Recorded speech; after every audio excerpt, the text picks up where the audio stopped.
परम पिता परमात्मा पे अगर कोई दृढ़ यकीन रखता है, दृढ़ विश्वास रखता है, तो परम पिता परमात्मा को हर हाल उसे दर्शन देने ही होते हैं। उस मालिक की, उस परम पिता परमात्मा की बात पेड़ पौधे पक्षी जानवर नहीं सुना सकते। उसकी बात संत पीर फकीर सुनाते हैं। उसका संदेश पीर फकीर इंसानी रूप में आके बताते हैं। और जो संत पीर फकीरों की बात मान लेता है, यहां तो क्या अगले जहान का भी बीमा हो जाता है। थोड़ी मुश्किल लगता है, परेशानी आती है, कई बार ज्यादा भी मुश्किल लगता है संत के वचन मानने में। उसकी वजह होती है मन इंद्रियां, काम वासना, क्रोध, लोभ, मोह, अहंकार, मन, माया। इन सातों में किसी न किसी का जोर जब इंसान पे ज्यादा प्रेशर हो जाता है, पड़ जाता है, तो संतों के वचन मानने में दिक्कत आनी शुरू हो जाती है। वरना संत पीर फकीर के वचन मानने में दिक्कत आनी ही नहीं चाहिए। एक मुर्दा जिस्म उन्हीं के हाथों में होता है जो उसे संभालते हैं। यूं बाजू रख दिया तो यूं, गर्दन इधर कर दी तो इधर, इधर कर दी तो इधर, लिटा दिया तो लिटा दिया, उठा दिया तो उठा दिया।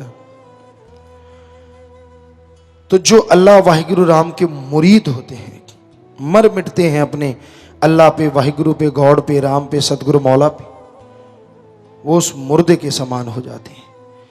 उसको दृढ़ यकीन कहते हैं, अंधविश्वास नहीं, दृढ़ विश्वास।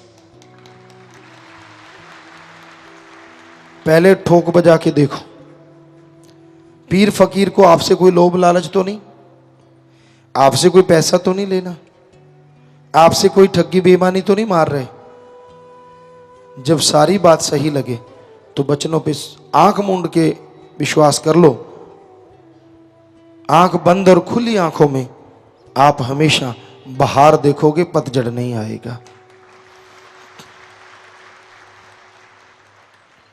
तो सारी दुनिया एक तरफ, बेपरवाह जी फरमाया करते, सोने चांदी हीरे मोती लाल जवाहरात, सुंदरता तंदुरुस्ती, सारी सृष्टि की एक तरफ रख दी जाएगी और अपना सतगुरु मुर्शिद कामिल एक तरफ।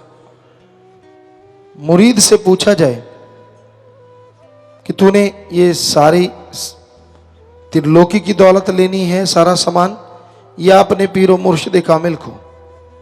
तो बेपरवाह जी ने भजनों में भी फरमाया है, दौलत लेनी तो क्या, वो उस तरफ देखता तक नहीं।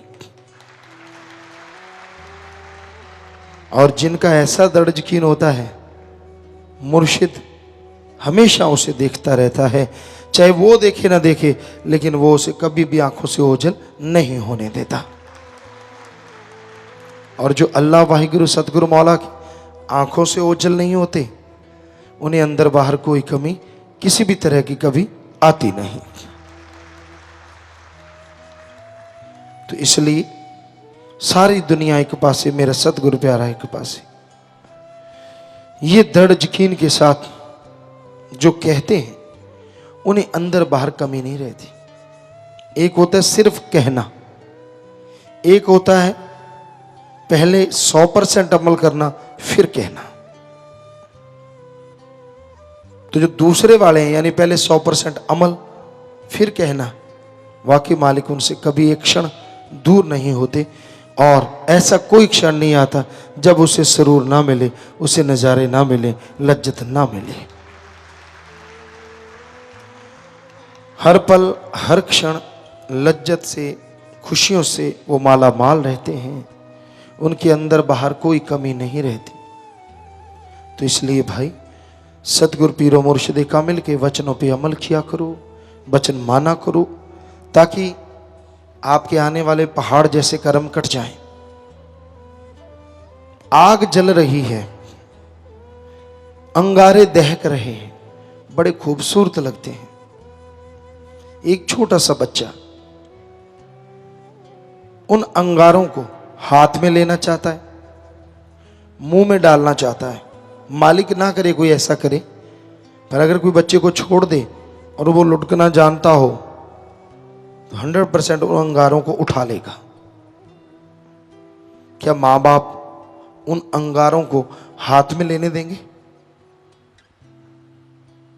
एक सांप है, काला शाह नाग है, बड़ा डिजाइन है उसके ऊपर, कौड़ियों जैसे निशान है ऊपर नीचे।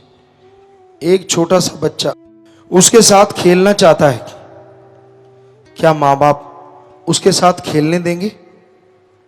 कदापि नहीं, कभी नहीं।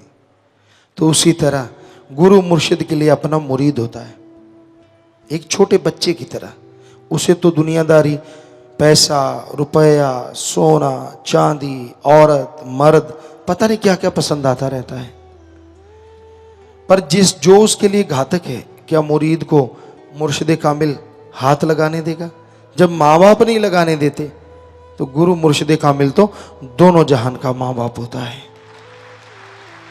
वो कैसे अपने मुरीद को, क्योंकि मुरीद तो अंधा है, उसे तो नहीं पता, कैसे वो आग के अंगारे हाथ में लेने देगा? मुर्शिद तो देखता है, वो तो आगे की जानता है। कैसे सांप को उसके हाथ में उठाने देगा? क्या पता कब डंक ले और वो मारा जाए, किसी को दर्द हो ना हो।